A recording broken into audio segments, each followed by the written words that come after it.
নমস্কার বন্ধুরা, প্রিয়া job updates YouTube চ্যানেলের পক্ষ থেকে তোমাদের সকলকে এই মুহূর্তে আরও একবার স্বাগত জানাই। তো বন্ধুরা, তোমরা যারা ভিডিওটি দেখছো আশা করি তোমরা ফুড এসআই 2023-এর যে এক্সাম হয়েছে সেই এক্সামের অবশ্যই ক্যান্ডিডেট রয়েছে। কেননা ফুড এসআই 2023-এর যে সমস্ত প্রার্থীরা রয়েছে তাদের জন্য আজকের এই ভিডিওটি মূলত ক্রিয়েট করা, যেখানে আমরা আলোচনা করতে যাচ্ছি ফুড এসআই 2024-এর যে মার্চ মাসে 16 এবং 17 মার্চ এক্সামটা হয়েছে সেই এক্সাম রিলেটেড কিছু গুরুত্বপূর্ণ আপডেট, যে এই এক্সামটা আদৌ কি বাতিল হবে এবং কোর্টে কি কেস করা হয়েছে, সত্যি কি কেস হয়েছে, তাহলে পরবর্তী শুনানির ডেট কবে দেওয়া হয়েছে, আবার কি কোনো পরীক্ষা নেওয়া হবে, সবার আগে সর্বশেষ গুরুত্বপূর্ণ আপডেট দেওয়ার চেষ্টা করব। তো অবশ্যই ভিডিওটি শুরু থেকে শেষ পর্যন্ত মনোযোগ সহকারে দেখার চেষ্টা করবে বন্ধুরা। তো ভিডিওটি শুরু করার পরে তোমাদের কাছে প্রতিবারের মতো একটা ছোট্ট রিকোয়েস্ট করব, তোমরা যারা আমার এই চ্যানেলে প্রথমবার ভিজিট করেছো অবশ্যই চ্যানেলটিকে সাবস্ক্রাইব করে পাশে থাকা অল নোটিফিকেশনটি অবশ্যই অন করে রাখবে পরবর্তী চাকরির আপডেটগুলি পাওয়ার জন্য। এবং যারা অলরেডি চ্যানেলটিকে সাবস্ক্রাইব করে আমাদের এই ছোট্ট পরিবারে যুক্ত রয়েছে তাদের সকলকে জানাই অসংখ্য ধন্যবাদ।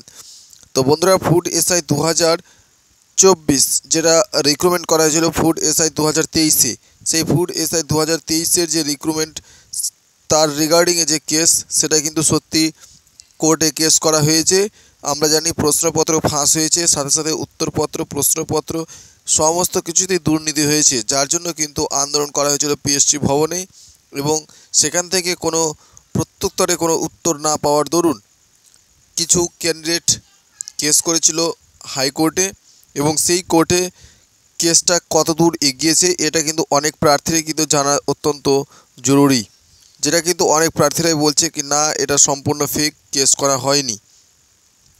তো এটা তোমাদের জন্য একেবারে সঠিক আপডেট বন্ধুরা। ফুড এসআই 2023-এর যে আপডেট সেটা হচ্ছে প্রথমত এই যে এক্সাম, এই এক্সামটা এখন পর্যন্ত এক্সাম অর্থাৎ আবার পরীক্ষা নেবে কিনা পিএসসি এখন পর্যন্ত কোনো সিদ্ধান্ত গ্রহণ করেননি, এবং ভবিষ্যতে পরীক্ষা হতে পারে কি হবে না এ নিয়েও কোনো মন্তব্য কিন্তু পিএসসি কোনো অফিসিয়াল ওয়েবসাইট মারফত কিন্তু এখন পর্যন্ত কিন্তু জানায়নি।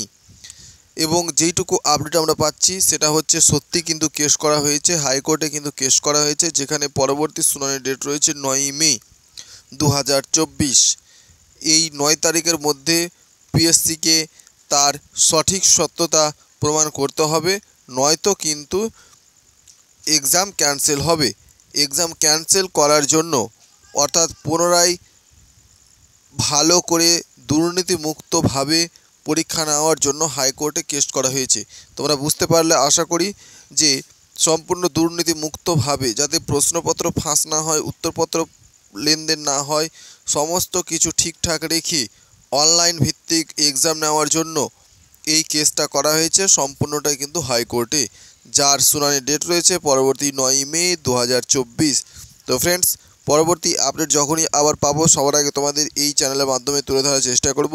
তো তোমাদের কাছে একটা রিকোয়েস্ট করব, ভিডিওটি ভালো লাগলে অবশ্যই লাইক করবে, বন্ধুদের কাছে প্রচুর পরিমাণে অবশ্যই শেয়ার করবে, কেননা ভিডিওটি শেয়ার করা তোমাদের কাছে অত্যন্ত গুরুত্বপূর্ণ এবং একটা মৌলিক কর্তব্য, যাতে ভিডিওটি সমস্ত প্রার্থীর কাছে পৌঁছায়। ধন্যবাদ।